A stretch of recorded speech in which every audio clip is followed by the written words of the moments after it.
بسم اللہ الرحمن الرحیم الحمدللہ رب العالمین والصلاة والسلام علی اشرف الانبیاء والمرسلین وعلی آلہ وصحابہ اجمعین اما بعد فاعوذ باللہ من الشیطان الرجیم بسم اللہ الرحمن الرحیم ان الشیطان للانسان عدو مبین صدق اللہ مولانا العلی العظیم وبلغنا رسولہ النبی الامین الکریم ونحن على ذلك لمن الشاهدين والشاكرين والحمد لله رب العالمين. حضرات،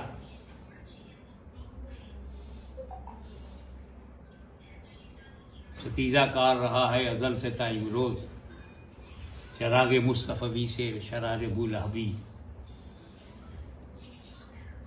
اللہ تعالیٰ نے جب نسل انسان کو فروغ دینے کے لیے آدم علیہ السلام کو زمین پر بھیجا اور اپنی نبوت اور اپنی خلافت کا تاج ان کے سر پہ رکھا تو سب سے پہلا انکار کرنے والا عزازیل، جسے دنیا ابلیس کہتی ہے، شیطان کہتی ہے، اس نے انکار کیا. باوجود اس کے کہ وہ بڑا عبادت گزار تھا، بہت ہی ساجد اور عابد تھا، کمال علم اور جمال تقوی سے بہرہور بھی تھا، مجلس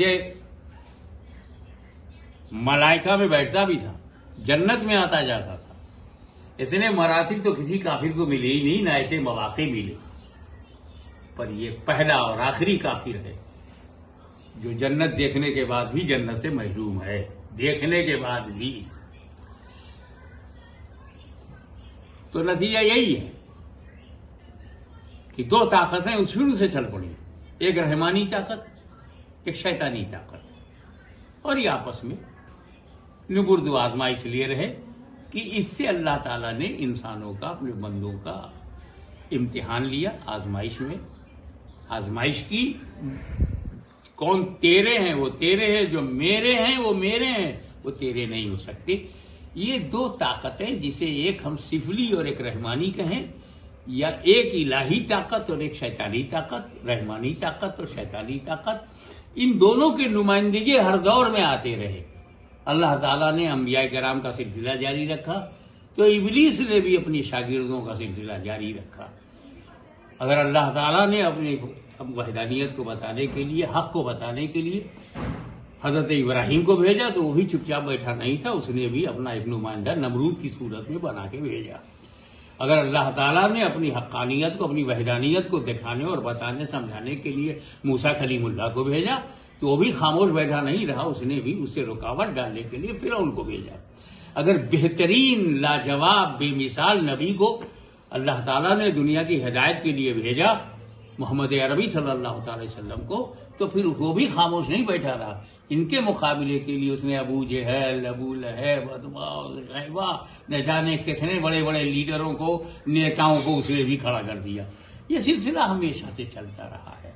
اگر اسلام کی پہچان امام حسین بن کر کے چمک رہے ہیں تو رکاوٹ کے لیے اس کی نمائندگی میں یزید سامنے آ رہا ہے.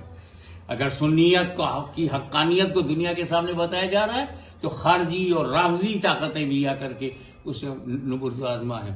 کوئی قرآن پر حملہ کرنا یہ کوئی نئی بات نہیں ہے. ارے یہ تو جب خلافت، نام نہاد خلافت کے دور میں بھی قرآن پر مخلوق ہونے کا، قرآن کا، اللہ کا ایسا کلام جو معاذ اللہ حادث ہو، قدیم سے ہونے سے انکار، امام احمد بن حنبل نے مورچہ سنبھالا اور اس طریقے سے انہوں نے اسلام اور امت مسلمہ کو بچایا. تو قرآن پر حملہ کرنا یہ کوئی نئی بات نہیں ہے. رہی یہ ابھی جو نرسمہا آنند کی بات آ رہی ہے، اس کا تو نام لینے ہی سے زبان کا مزہ خراب ہو جاتا ہے. پھر بھی یہ نرسمہا ہے تو درندگی کا تو ثبوت دے گا ہی، اور اسی میں اسے آنند آ رہا ہے تو آنے دیجیے، اس سے اسلام کو کیا تکلیف ہے. بات صرف یہ ہے کہ قرآن نے تو 1400 برس پہلے ہی نرسمہا آنند اینڈ کمپنی کو چیلنج کر رکھا ہے 1400 ایئرس ایگو، کہ اگر قرآن اللہ کا کلام نہیں ہے، ایشوانی نہیں ہے، یہ رب کا کلام نہیں ہے، تو ایک آیت کی طرح پنڈت جی آپ لکھ کر کے لے آؤ. جب کوئی بندہ ہند سے لے کے سندھ تک، عرب سے لے کے عجم تک، بھارت سے لے کے امریکہ تک، آج بھی دنیا میں 6 بلین لوگ موجود ہیں، جس میں 2 بلین تو شاید عربی جانتے ہو. ایک پکڑ کے لاؤ جو قرآن کی 6666 آیتیں نہیں، ایک آیت کی طرح دوسری آیت بنا دے. اگر کوئی پنڈت، کوئی ملا، کوئی بھی پڑھا لکھا، کوئی عربی اور عجمی ایک آیت کی طرح دوسری آیت نہیں لکھ سکتا تو مطلب یہ کلام بندے کا نہیں ہے. جب یہ کلام بندے کا نہیں ہے تو بندے کو حق پہنچتا ہے کہ اپنے رب کے کلام پر اعتراض کرے. میاں، قرآن پر اعتراض کرنے سے قرآن کو نقصان نہیں ہوتا. اعتراض کرنے والوں کی حیثیت اور ان کی نیت، کیا نیت ہے ان کی، کون جانتا تھا؟ قرآن پر حملہ کرنے سے پہلے اس پنڈت کو کون جانتا تھا؟ بدنام ہوں گے تو کیا نام نہیں ہوگا؟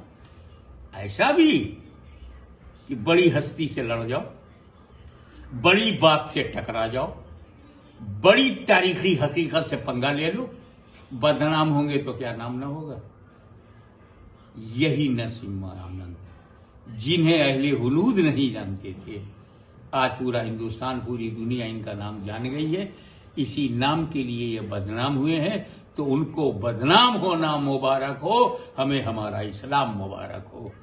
وآخر دعوانا الحمدللہ رب العالمین.